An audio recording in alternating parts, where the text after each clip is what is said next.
What is up, everybody, and welcome to the CTW Postgame Show. I'm your host, Seamus Zarlingo, and folks, we got to cut the music because the Boston Celtics tonight, as you see on the bottom of the screen,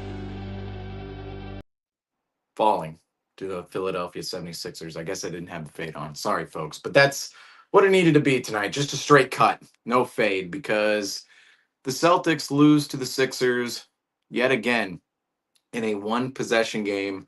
The Celtics this season now falling to 5-7, which I think everybody can do the math on that one. But the Celtics now 2 games under 500. The Sixers, they beat the Celtics for the second time this season on the last possession, and particularly the last possession when the Celtics own the ball, own possession, and are on offense. At the end of this game, the Celtics miss a shot, and they don't even really take a shot for that. I mean, I don't know if you want to call that Derek White attempt, the planned shot in which the Celtics wanted to take at the end of the game. But this one tonight, folks, the Celtics obviously fall to the Sixers, 102-100. This is the third game between the Celtics and the Sixers. And now what? The Celtics, they're 5-7, 12 games in. Yeah, the game 12, see it at the top here. Game 12 of the season. This is the third matchup between the Celtics and the Sixers. And through now 12 quarters. Oh, and as we have, well, let's throw up everything once again here. As we have my guy, we got to wait for him. He's behind. Can I get a thumb? Wait, let's see. Can I get a thumb? Yep, we got the thumbs up. Welcome to the show, What's up, Andrew Seamus? Quinn. Perfect Thank timing. The show just started. But I was saying the Celtics tonight fall to the Sixers 102-100. This is the third matchup in 12 games between these two teams, and they played 12 quarters between each other, right? 12 quarters. The Sixers are +2 in those 12 quarters. I mean, truly astonishing. Yeah, that's a crazy stat. Kind Actually. of That's just, I mean, ridiculous. just the what word should we use for this? I mean, the equality of what these two teams are, how close they are within the points rankings of each other. That's what is astonishing about this matchup so far this season. And as we see tonight, the Celtics are on the wrong end of this one by 2 points, and it's another game I'm not even sure what to think about it at this point in time. No, honestly, because you look at you look at the box score and you look at the stats you'd look at to see discrepancies in the game and where the Celtics went wrong. Like tonight, it wasn't like there's glaring things that you can be like, oh, they got to do that better. It's more just tonight. It felt like some things didn't as much fall in the right way. And that happens. I will say one thing that does stand out to me is you contained Maxey and VJ Edgecombe tonight. You held them to, points that they normally wouldn't score or they haven't been scoring lately. But then you let other guys torch you like those other guys. So that's something that stands out to me. It's like you do your job on VJ Edgecombe, you do your job on Maxey, but then you fail to do your job on other guys that have an impact. So that's something that's interesting for me for sure. Most notably, Justin Edwards. Edwards started this game out 8 for 8 and 5 for 5 from 3 as well. When Justin Edwards, when it was clear that he was having a career game halfway through the third quarter, I went and looked at the box score, and I'm noticing, okay, yeah, we're holding Edgecombe and Maxey at bay, which you mentioned, but yet Justin Edwards in a way is replacing their production. Because you would expect a guy like Justin Edwards to put the production up of what, say, VJ Edgecombe was in the first 3 quarters of this game. Yet VJ Edgecombe, he wasn't hitting a shot from the floor, which that was a theme of the Celtics tonight. The Celtics could not hit a shot to save their lives in this game. But that production was replaced by a role player who went off on the Celtics. And that is, it's not been a theme of this team necessarily. And in the past, there have been specific Celtic teams, because I think year by year, each team is different. right? There's 2 year iterations usually, but each team is particularly different. There have been Celtic teams in the past who have struggled with allowing role players to just go off 30 points, 40 points in a game, really drastic point total there. But this game, Justin Edwards replaced some of that production, which the Celtics held away from Maxey and Edgecombe. And then on the Celtics side of things, offensively, I, the Celtics are driving me crazy on the offensive end of the floor. There's Mhm. no flow, there's no rhythm, and the games in which we see the flow and rhythm, that's when the Celtics are at their best. And there were some shots tonight. I'll say this: the total amount of shots that went up for the Celtics tonight. What I'm liking about the Celtics right now is they're consistently taking more attempts than their opponent. Yeah, Tonight, that's the great. Celtics took 92 attempts from the field. The Sixers, 84. The problem, the Celtics in those extra attempts are hitting usually, say tonight, let's use tonight for an example. Tonight, the Celtics shot 36 of 92, the Sixers 36 of 84. So the Celtics take 8 more shot attempts and don't make any extra shots out of those extra attempts.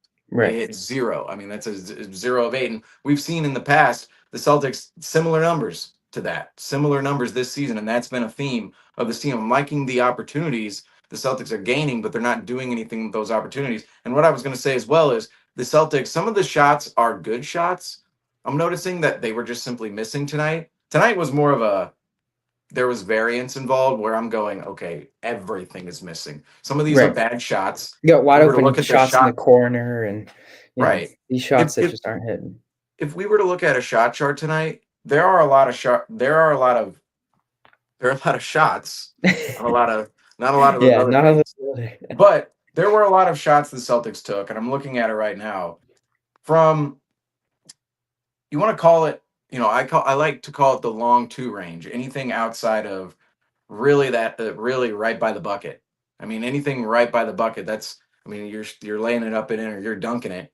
Anything outside of that is a long two. Even a baby hook over the top or a long hook. I mean, that's more of a long two. Or and then those could be better shots. But the Celtics are Mhm. taking simply long twos that are shots, right? They're Yeah. not Nikola Jokic long twos necessarily. These are long twos, and those are the shots I'm most concerned with on the offensive end of the floor. What I like to see tonight is looking at the shot chart, a lot more corner threes for the Celtics, particularly from the left side.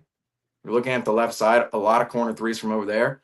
And looking at the shot chart, the Celtics only made 3 of them, and they missed so many, you can't even tell how many they missed on the shot Mhm. chart. But a lot of those corner threes are open, and we want to see the Celtics take those shots. Yet the long twos, that's where the concern is right now for me. All of these long twos and some of the straightaway threes that are just deep, deep, deep, deep threes where Early. a guy is one catch. It's usually Pritchard, White, Brown, one of those 3, even Simons. They're usually the culprits of catching it once, looking at the bucket, going, "Yeah, I got some space here," and just jacking up a 3. Yeah. And those are the shots I'm most concerned with. You can see the shots that are good within the offense, and I thought some of those shots just didn't go in tonight, but there were a lot of bad shots as well, and that was the story on the offensive end of the floor Yeah, I tonight. agree, and I think a lot of their shots are too they're really difficult shots in my opinion sometimes where you're getting a contested mid-range, White and Brown, they converted on some mid-range and ones, but those shots, if a guy doesn't foul you and just puts his hand up, those are heavily contested shots that are not very high percentage, right? And so the Celtics at times are taking difficult shots and making their lives harder on themselves. And then, like you said, those early shots from beyond the arc, those cause fast break points and easier buckets for the Sixers on the other end because you're getting long rebounds and all that. So that makes your life harder.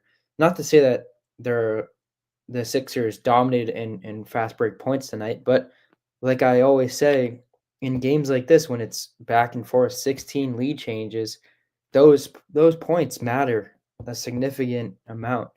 And so, how do we take advantage and take the smartest shots to give us the best chance of winning, the Celtics need to think about those things. And you mentioned lead changes. Let's take a look at the lead tracker tonight. This one is a patented 25-26 Celtics team lead tracker this season so far, where you're looking at it going, this is a choppy back and forth sea of usually green and whichever opponent's color green's facing. And tonight it was Mhm. red, but we see here what I like to see out of this lead tracker is the Celtics, that second half, the beginning of the second half, the beginning of the third quarter, the Celtics completely erased the Sixers lead. But this has been the tale of the Celtics lead trackers all season long, inconsistency. And if you were to put this lead tracker over the first lead tracker of the season, it would look pretty similar. It really would. The Definitely. Celtics, not a substantial lead late. Remember in the first lead tracker of the season, the on opening night, not the preseason, but rather opening night of the regular season against the Sixers, the Celtics owned a 10-point lead late in the game. This one a little bit different, 8-point lead late in the game, but fairly similar and a fairly similar ending as well, where the Sixers take the lead at the end and maintain it with the Celtics missing on yet another terrible attempt for the win. We saw two terrible attempts for the win from the Celtics in that first Sixers game of the season. Tonight, much of the same. There weren't two terrible attempts, just one. And we see the result at the end. The Sixers, they win by one. This is kind of I will point out with this lead tracker, this is kind of the entertaining side of the Celtics this season. You never quite know if they're actually going to win a ball game. A lot of their lead trackers actually look like this, and you notice the Celtics, they take that lead late, yet they can't maintain it, and that's been really the story a lot for a lot of this season. But looking at the lead tracker in its entirety and where the Celtics succeeded tonight and unfortunately let the rope go, what exactly did the Celtics do late in order for that rope to slip away from them? Yeah. I mean, like we honestly said previously, it's those little shots that are more that are difficult. It's not moving the ball early. It's not stopping guys like Justin Edwards when you have a chance. Like those are the little things. But from like just looking at the lead tracker as a whole, what's frustrating is the Celtics seem to not be able to put together full games, full 48-minute games, right?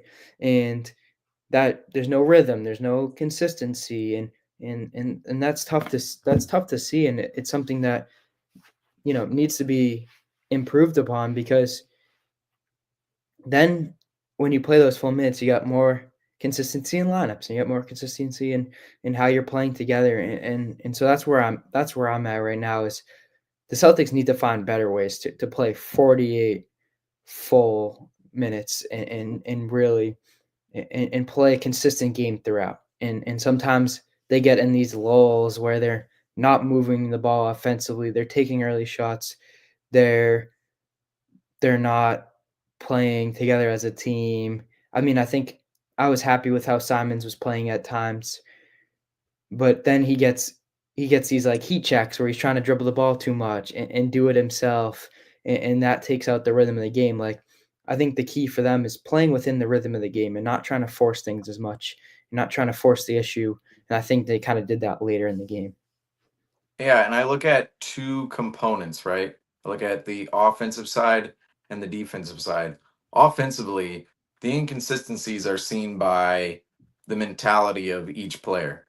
Because I Hmm. feel as if there are times like the other night, late in that Orlando game, I believe it was the Orlando game. There have been a lot of close games down the stretch this season. But that Orlando game, when Jordan Walsh hits the big shot, when Derek White hits the big shot, those two shots were generated off of unselfishness from Hmm. Peyton Pritchard and Jalen Brown. Both of those two players being unselfish and allowing the offense to find, and particularly the ball on offense, to find its way to those two players' hands for an open shot, which thankfully Derek White and Jordan Walsh hit. Now, again, some of those open shots tonight just didn't go in, and Right. that's part of the story as well with this game. I think that was just a unfortunate fact of what happened to the Celtics and their shooting total tonight.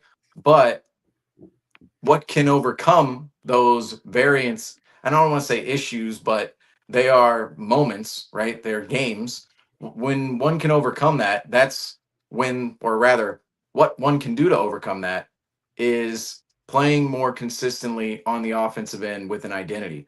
There's not a Right. consistent identity on the offensive end of the floor of how the Celtics want to create a shot. And it was even seen in that last possession, the last possession where Derek White hoists a three. I mean, I don't even know what was going on that last possession of the game where I mean Derek White hoists that three. He has 2 seconds left. He also had time. Yeah, I he know could he have. could have dribbled up a little bit Yeah, or thrown a pass somewhere. I mean, it would have been a frantic pass. It would have needed to be bam bam, but I feel as if there was a better opportunity laying out there than what happened, definitely. especially at the end of the game. And there was a moment, especially off of the ATO, it didn't feel as if and my guy Dylan, he's sitting next to me and he's saying, "Do we even know who's shooting the ball right now?" And I'm sitting there going, "No, no, we No don't." And idea. then all of a sudden, Derek White hoists a three from nearly midcourt, and that's it. So, Hmm.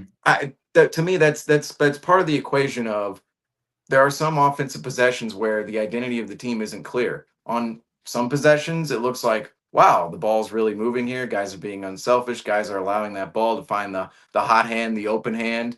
And on other possessions, it's and Simons is taken over. Now Brown's taken over. Now Pritchard's taken over. Now and even White, we've seen White take over at times this year, and that's just not his game, and that's why some of his low shooting totals, or rather the low shooting percentages, are out there the way they are for Derek White. To me, the offense is not consistent enough to sustain.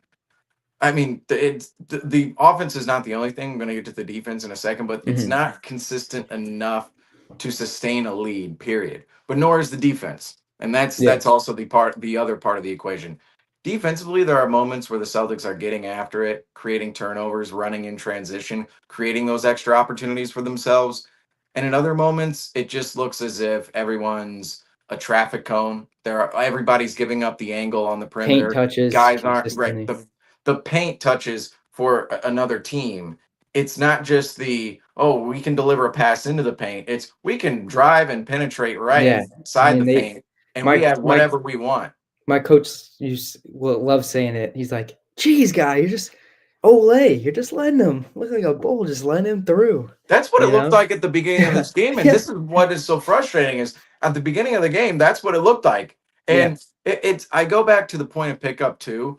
There are moments where I feel as if the point of pickup just is not there's not enough pressure and it's not high enough. I Yes. feel as if guys, their point of pickup is almost on the 3 point line and they're almost dipping below the 3 point line. And that's Mhm. when a guy like Maxi, a guy like Edgecombe can get downhill into the paint. Breaking you And then down.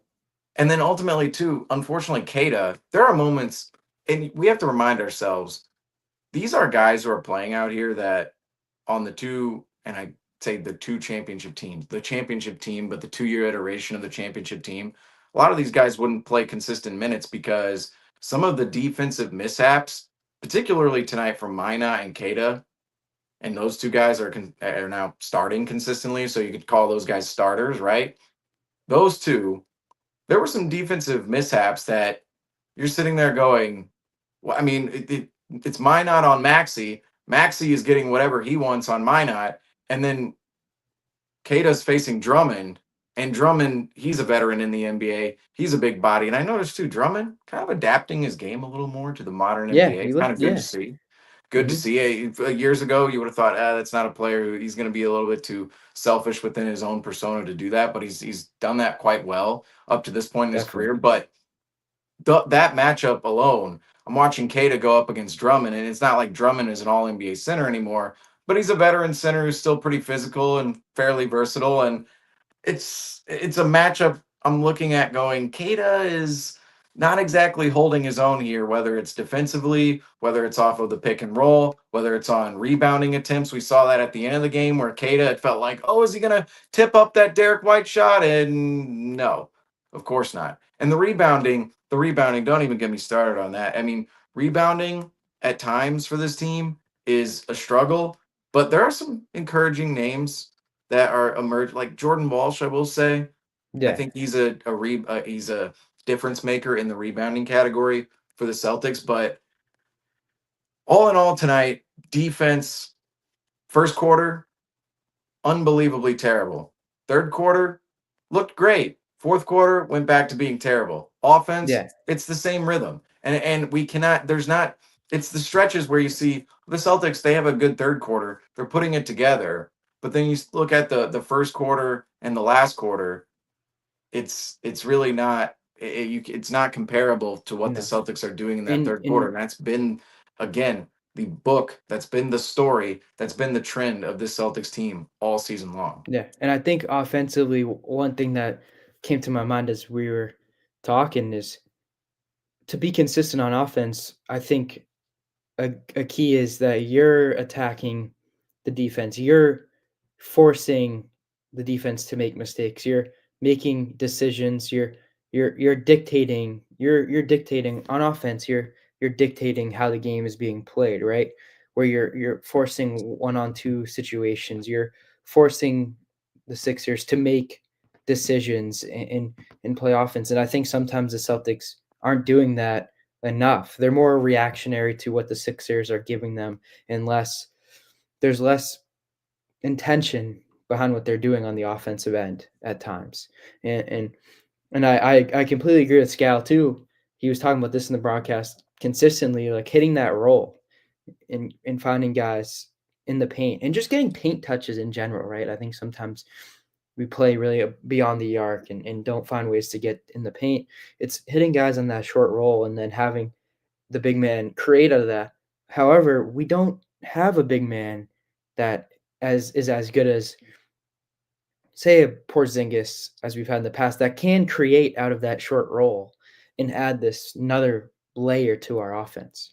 And I think that sometimes hurts our consistency because there's just less things to go to and then teams can really find what teams know how to stop you and you don't have that second, third layer to your offense to go to. Or even a Horford or a Cornette too. Think Right. about those guys. I mean, literally any of them would be better than what Yeah. we have for Yeah. big men right now, just from the it's on both ends of the floor Yeah. defensively, and it's all of the little things. It really is. Mhm. You can look at a guy and go, wow, look at his size, and you can look at all his attributes, but it's all the little things on the floor.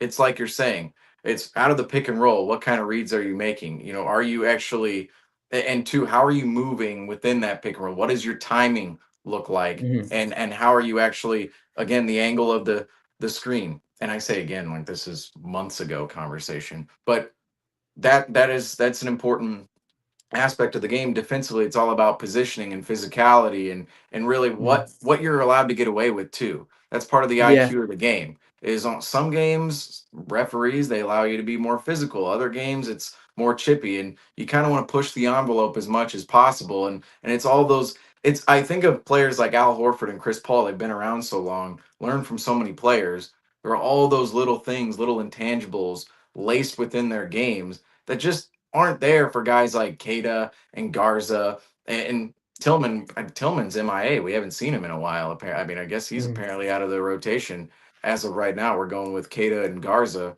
so far as the big man. And Boucher's out too. Boucher and Tillman just haven't been making Yeah. appearances. Which Just I not believe getting their one of minutes. them might have been out with personal reasons, Okay. if I'm not mistaken, recently. So there could be, don't want to assume too far on that one. But rather, I want to say this though. When we talk about paint touches, the Celtics in the first half, this is another thing. A lot of their a lot of their attempts around the rim and layup attempts, they were coming from weird angles. They were missing a lot of them. And it just felt like even the moments in which they were getting downhill, a lot of guys were dribbling into two guys, didn't have much of a plan. And when they got to the bucket, instead of making the read to another guy, it was a frantic, I'm going to throw up this weird angled layup or this weird Mhm. angled floater, and it doesn't go. That was one part of the Celtics tonight, especially in the first half. But I'll say this as well.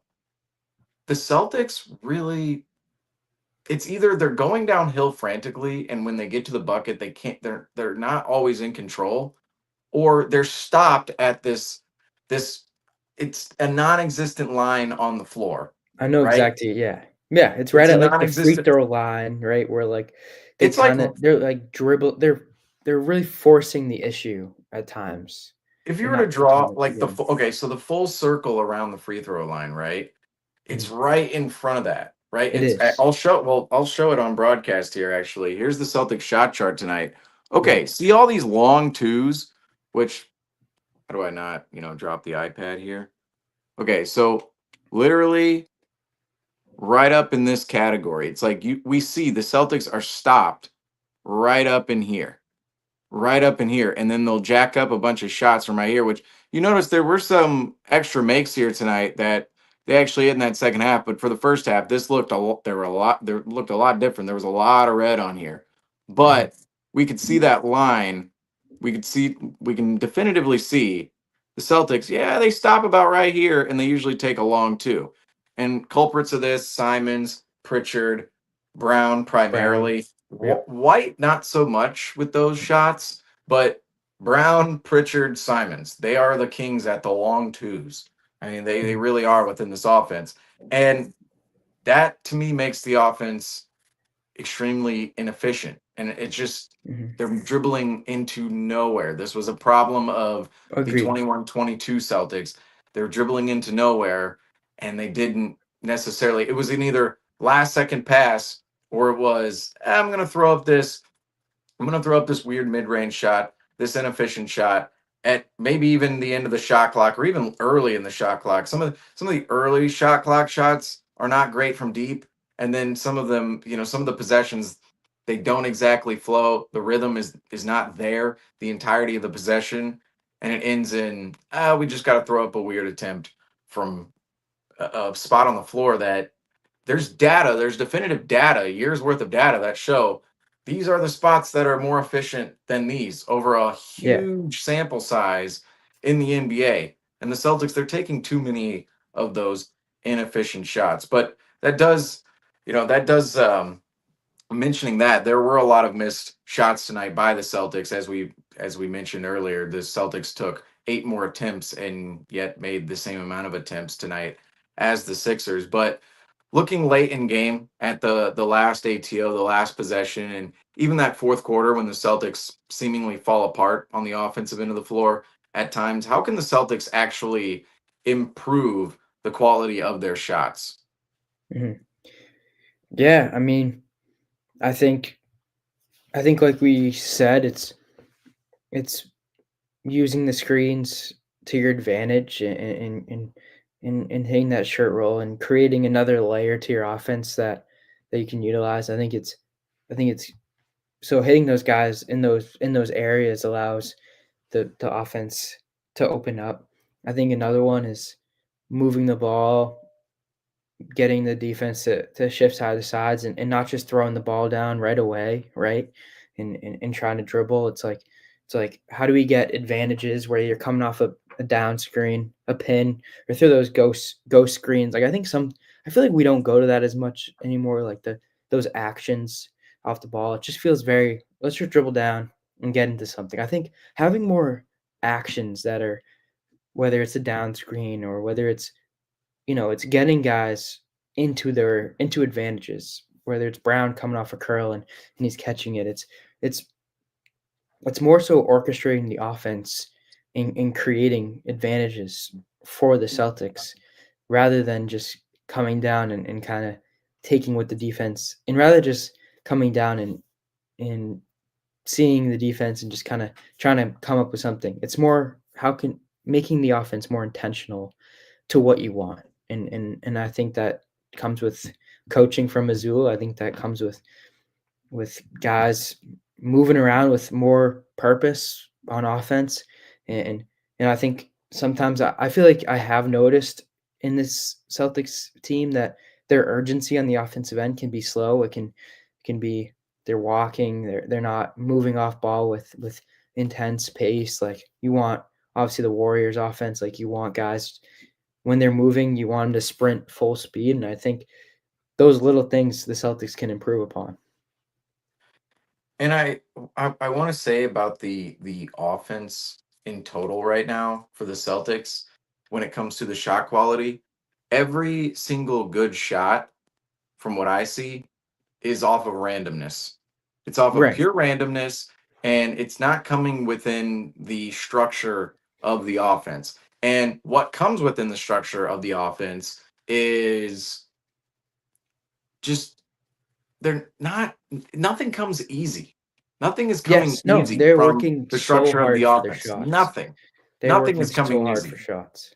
And that's right. Hard shots. And that's what it is. It's difficult attempts. It's And every it's every court. It almost feels like a lot of the buckets, a lot of the shots, you're coming down, you shoot it, and you're like deep exhale. You're like, oh, we got it off. Like we got some sort of shot, and you just can't win basketball games like that. It just feels like they're so tense. They're so just forcing, trying to do this, do this, do that, and not just playing the game of basketball, and letting it come to them. And that's so frustrating.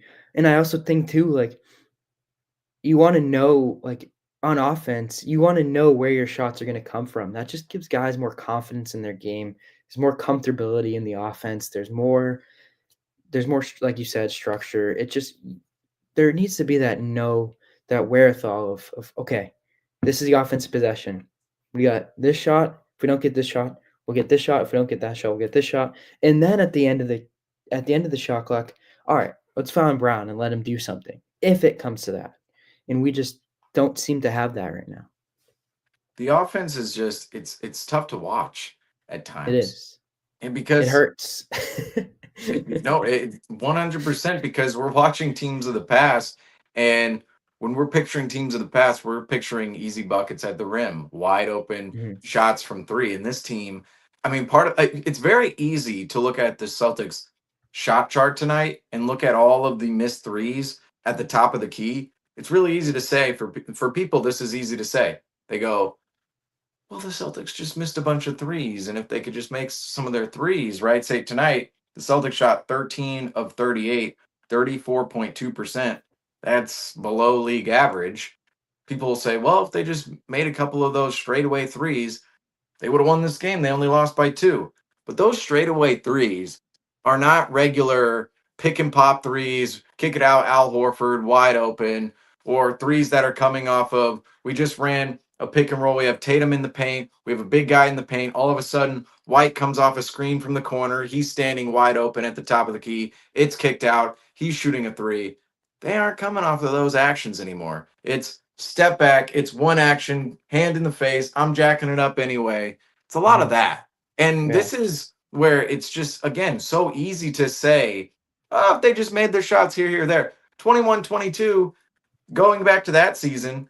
And this is where 21-22, I'll say this. People, we've maybe received scrutiny for, oh, you guys keep comparing this team to the championship team when this is clearly not the championship team. That's the gold standard. But we used to compare everything to the 21-22 Celtics before there was Yeah, a we championship yeah, team. we can do that. Yeah. And even before that, it was the 16-17 Celtics or the 17-18 Celtics. And even before that, it was the big three. So you can look at every era. But rather, 21-22, that year, the reason the Celtics they went from 18-21 on January 6th to becoming the first seed in the Eastern Conference at a certain point in the season. Now they finished as the second seed, eventually went to the NBA Finals.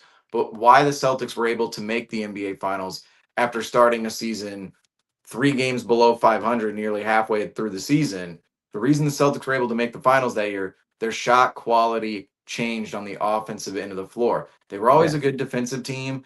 They had the offensive pieces there, but they didn't mesh well. Rather, in the first part of the season, Schroeder, Josh Richardson, Marcus Smart, they didn't exactly work together. They didn't Mhm. work as a tandem, and that's the thing is you can have talented names like that.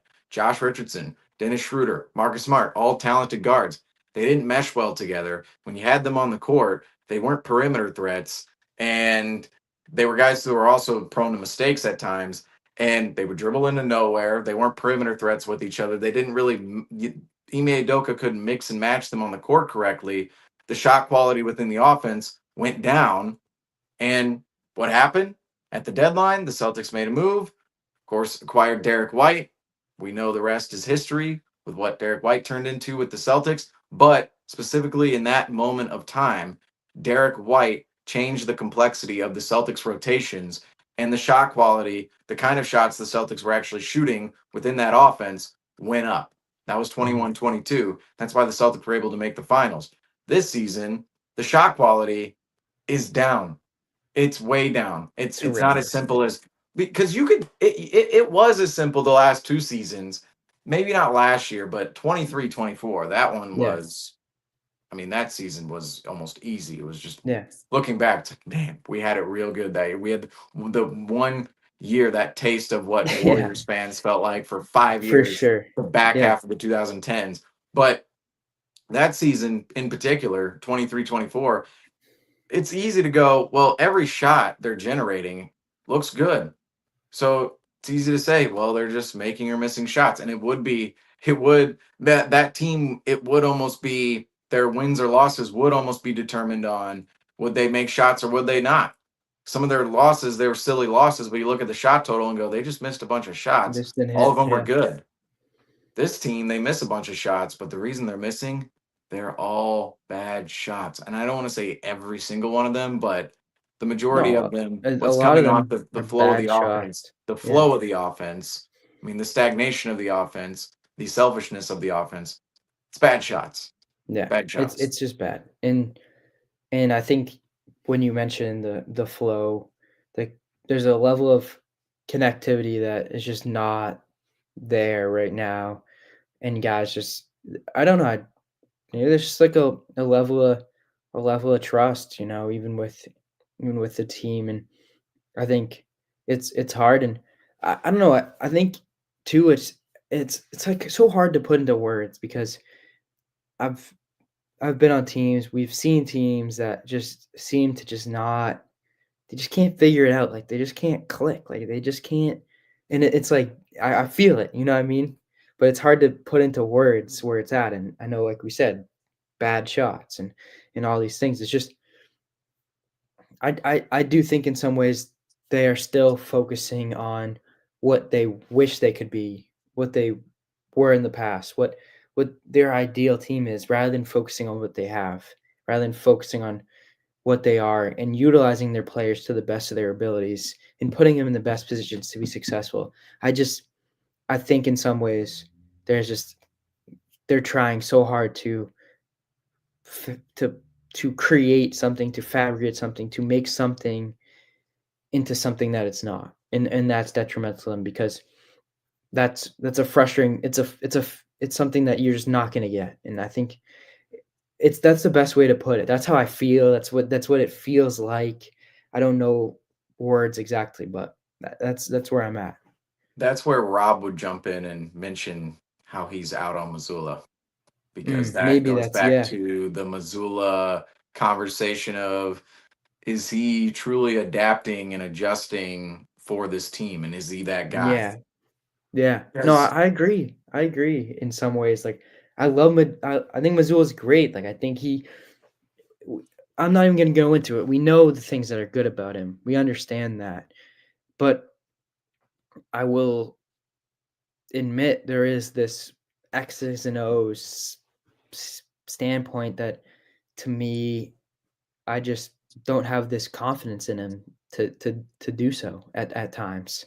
And sometimes there's a there's a there's a level of like, that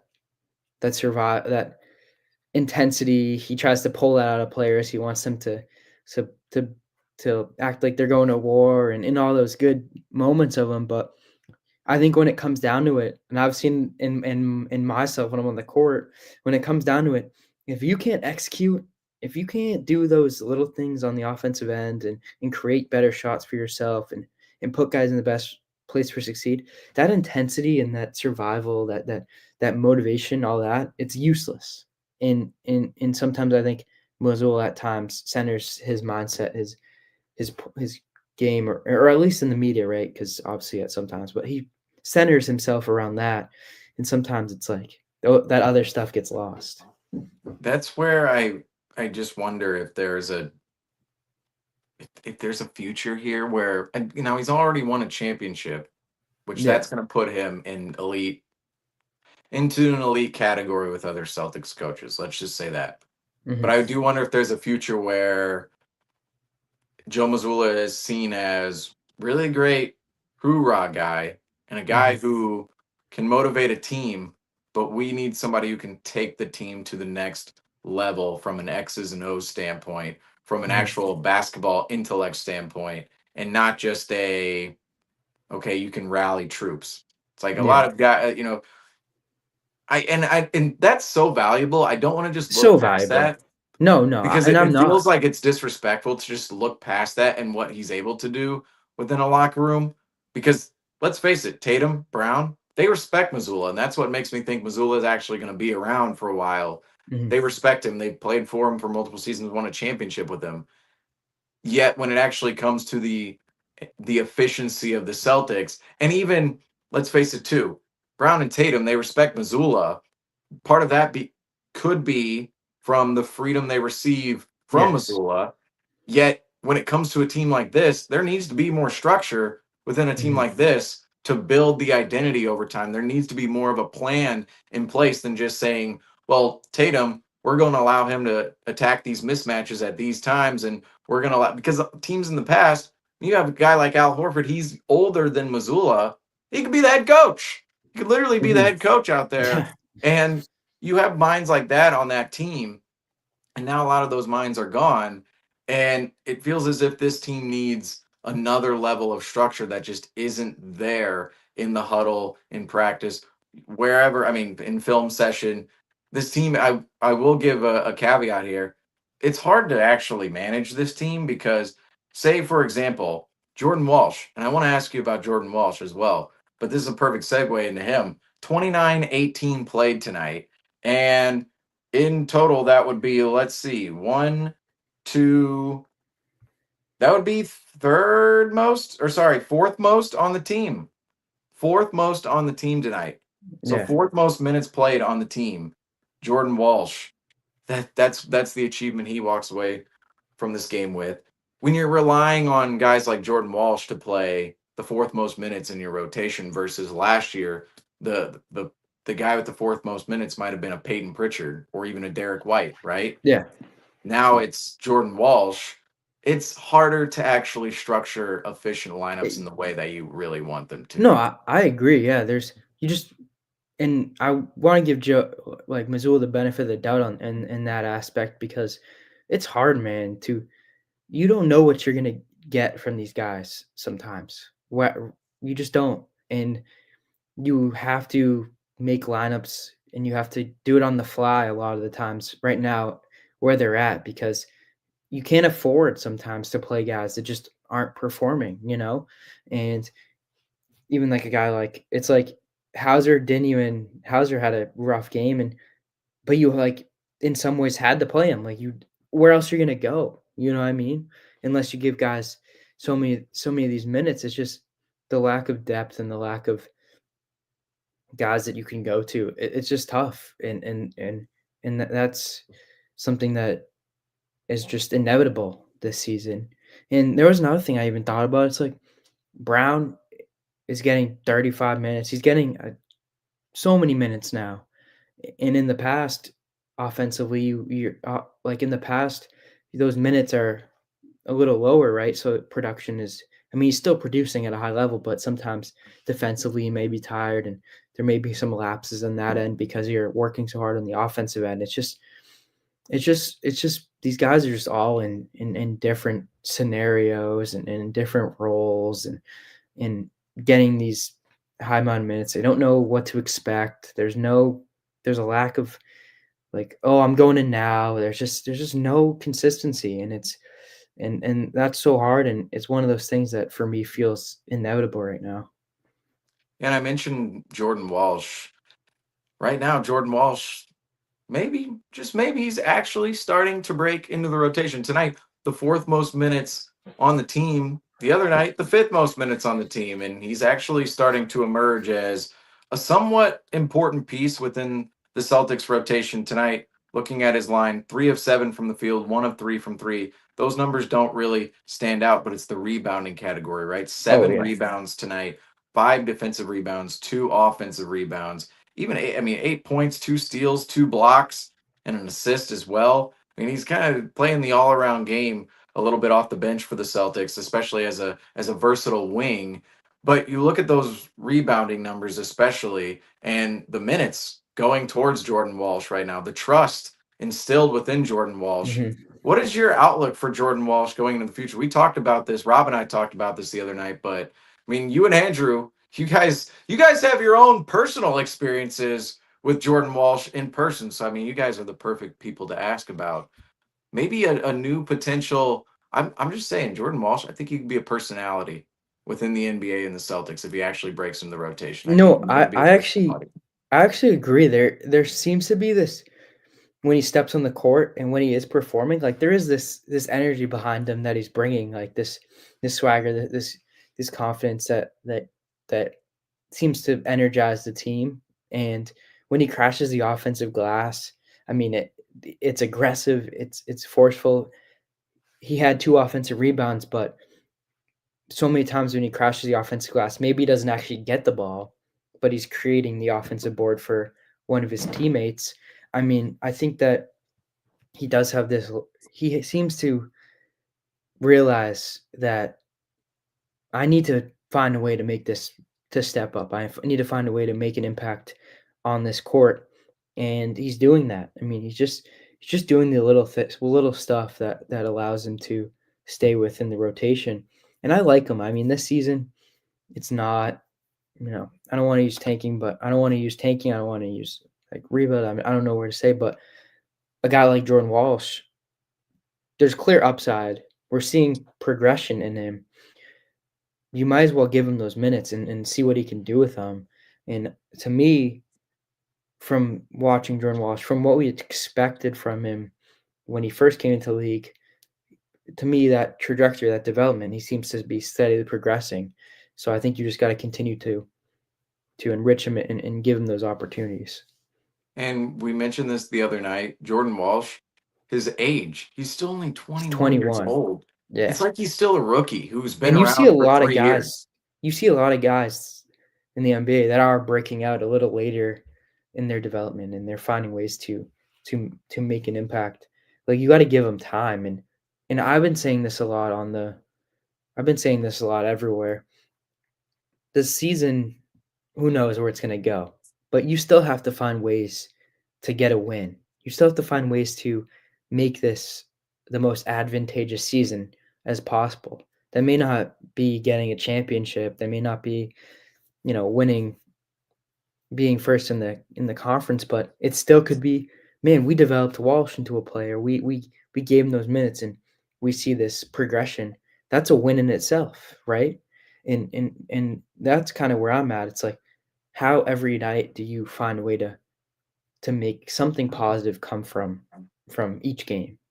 So that's interesting to me because Walsh is steadily developing. And so is this season potentially a blessing in disguise in some ways where you're getting guys that actually are able to get more minutes and increase in their progression? Because say say next season in obviously you want to win, but say this season we have guys like Tatum, we got Brown, we got all these players that are it's kind of the same roster from last year. Walsh doesn't get those minutes. We don't see him progress. Now he's signing with another team and making impact, right? I mean, that's kind of a positive mindset that I see with Walsh. I was thinking at the beginning of the season with Josh Minot, at the very least, if this season is a total failure, the Celtics know they have something in Josh Minot. That goes Yeah. along with same the same conversation we're having right now with Jordan Walsh.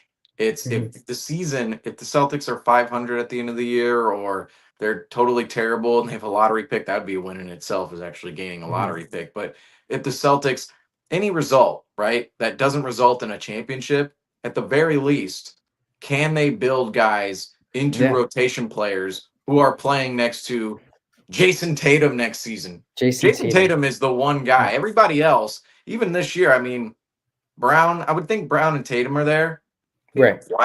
But White, he's in his 30s, it's looking like a little everyone rough else. right now. Yeah, everyone Saying else is because movable. you want those cheap guys like a Pritchard. I Mhm. mean, Pritchard, that was a little lucky there because I mean he signs and then he starts going off, and then we're looking to go. That's a bargain deal after he's now averaging nearly 15 points per game. He's making $7 million a year.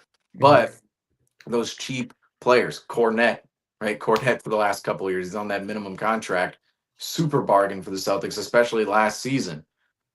Jordan Walsh can be that player. Josh Minot could be that player. The cheap bodies who are Mhm. playing way beyond their contractual value. Their contractual value is down here. Yeah, their on-court value is up here. Those are the guys the Celtics want. That's what every team wants, especially at the end of their rotations and their Mhm. lineups. They don't have to be starters. They don't have to be the main guys, but can they be a sixth man, a seventh, an eighth man? Can they fill the 9, 10, 11 spots? And if they're in those spots, some of those guys, like say the Pacers last year and even the Thunder right now, the Thunder right now. Unfortunately for the Pacers, it's gone the other way to start this season for them. Mhm. But in the finals, both of those teams could go 11 deep, and the guys you're looking at in the 9, 10, 11 spot, those are legitimate players they could plug and play and feel comfortable with.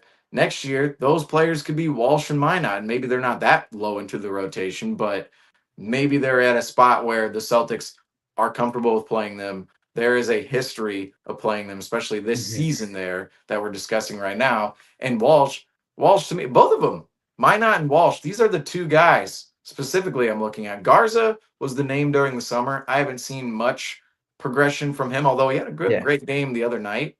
He I has, will yeah. say from I Garza, will he's a s little up and down. Yeah, and something that is frustrating me is his rim protection for me is just it's It's lackluster. It's horrible. I mean, it's not it's one of there. I those think things. that's It's just honestly the biggest flaw in his game. it's not there. He just doesn't have it, and guys can just attack the rim relentlessly and get to the rim and it's just it's something that stands out to me. That athleticism and it it it, it definitely seems to be a contributing factor to teams being successful, but not to get off track. But No, I can see Garza. My thing is, I can see Garza getting better on the offensive end of the floor. I can see progression there.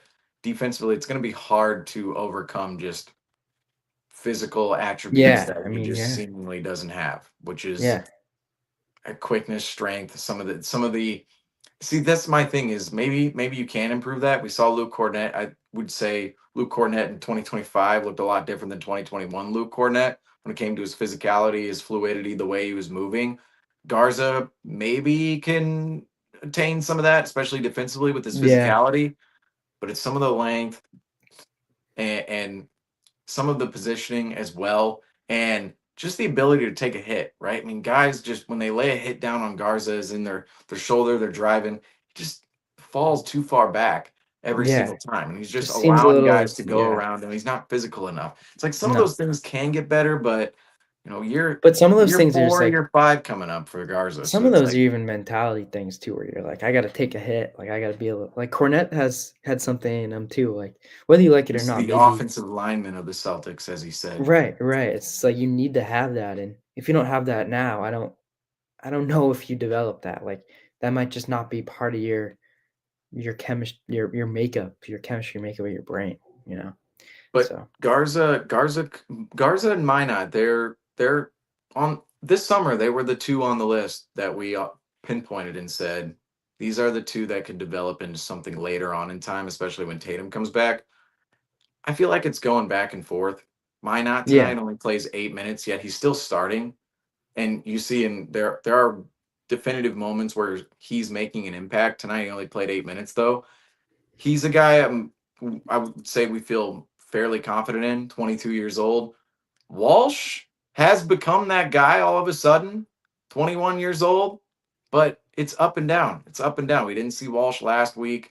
right. Minot only 8 minutes tonight. Luca Garza, fantastic game against Orlando the other night. Tonight, I wouldn't say it was a no show, but he was less impactful tonight. And it's just up and down with these guys. In any given game, you can say, "Wow, Garza," or "Oh, Minot," or "Oh, Walsh." But Mhm. generally, right now the trend is Walsh, Minot a little bit, Garza not so much. But the next game, it could easily flip the Yeah. trend. But Right. speaking of the next game, the Celtics do take on the Memphis Grizzlies tomorrow, or rather, let's see, almost Tomorrow today. still. Tomorrow Basically still, today. 4 minutes. It's tomorrow Mhm. still. But they do take on the Memphis Grizzlies at the TD Garden. The Celtics finally traveling back to the TD Garden after a little road trip there from Orlando to Philly, back up to Boston to stay on the East Coast. But now back at the Garden tomorrow, almost today, but still tomorrow, against an embattled Memphis Grizzlies team right now, a Mhm. team with questionable direction, a team with a disgruntled superstar in Ja Morant. What do you expect to see tomorrow out of the Celtics on the second night of a back to back? Yeah, I think one, start the game off strong. Don't give the Memphis Grizzlies kind of a feeling of hope. Their season is not going exactly how they want it to go. You let John Morant kind of find rhythm, get into his game early. He starts to feel good about himself, and then guys around him feed off of that energy. That's dangerous. So it's about keeping the Memphis Grizzlies down, I guess, in some ways, and setting the tone on the offense and setting the tone to start the game. And then secondly, it's playing a full 48 minutes. Common theme, we've talked about it all year, but it's from the beginning of the game to the end, consistency on the offensive end, creating easier looks for yourself, trusting in your teammates, and just not letting the defense dictate your offense. If the Memphis Grizzlies score a point, who cares? I think that's something interesting too. I feel like the Celtics team in past years were a lot better at getting the ball to the hoop and just going and just bring it up to court, move right away, get into offense, not worry about that last play, just move on. I want to see the Celtics do that. I want to see the Celtics not get down on themselves. I don't want if the Grizzlies make a shot, if John Morant gets a crazy dunk and creates crazy energy, who cares? Move on to the next play, get it out, go on the offensive end and get a good shot. So that's what I'm looking for in this next game. This is another game against an opponent the Celtics are right there with, in my Mhm. opinion. In the market rankings, the Celtics are not too far away from the Grizzlies. Now, I would say the Grizzlies right now are lower than the Celtics because of the chemistry issues potentially happening in the locker room, Mhm. which can just kill a team, especially when your star player isn't buying in. And wow, I'm going to prepare tomorrow. We're going to be talking about some trade scenarios. We're going to be talking about some Ja Morant tomorrow, all right? Because Ja Morant, I was in on him as a star, like everybody was a couple years ago. Right now, the media show, I don't want to call it a media show because it's not as if he's going out there and creating a show for the media, but that's what he's doing by basically not taking accountability as a superstar whatsoever, putting the Mhm. blame on the coaching staff and maybe even sometimes on his teammates. You know, that in some I wouldn't say he's put it necessarily on his teammates, but he's put it on the style of play the Grizzlies want to play. And you can tell Morant's not exactly bought into the Grizzlies situation with Thomas Isola. He was the interim head coach last year. The Grizzlies hired him as the head coach. I don't really see a match there. Isola and Morant, two completely different personalities. And, you know, don't get me wrong, I want to see people come together as much as humanly possible, but from two completely different backgrounds of basketball, right? Isola is from, I mean, he's from Europe, and what I noticed too is the Eurobasket just had a post out, and they posted all the players in Eurobasket who are now in the NBA. And I noticed the Celtics. I'm like, man, the Celtics have a lot of European players out there. But what I also noticed about the list, a lot of unselfish players.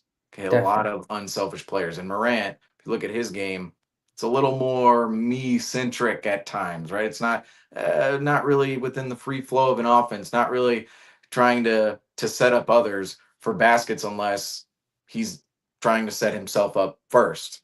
if that makes sense within the hierarchy of what the offensive approach is from Morant. But that's what the Celtics will be dealing with ultimately on Wednesday, tomorrow, actually today as of right Today, now, officially today. as of right now. But we will have you guys covered for that game here on the CTW Postgame. But that is going to do it for us here tonight as the Celtics unfortunately walk away from Philadelphia with a loss, 102-100, the final at the end of this one. However, the Celtics will get a chance to rebound tomorrow against the Memphis Grizzlies. We will have you guys covered for that one here on the Celtics Talk Weekly post-game show on the Celtics Talk Weekly YouTube account, as we have one comment here at the end. How about a buzzer beater, folks? I can't even read this. We may have, oh, this is from Franco. This is important, folks. We may have some more Franco mock trades in the near future. I like that, Franco. I think looking forward to it. I think that's interesting, and it's good to see guys increasing their capabilities, because those are assets we can use. But I'm looking forward to it, as well as the next game tomorrow, today, later today. We will see you guys. From me, your host, Seamus Zarlingo, my co-host, Andrew Quinn. As we always say, thank you all for watching, and go Celtics.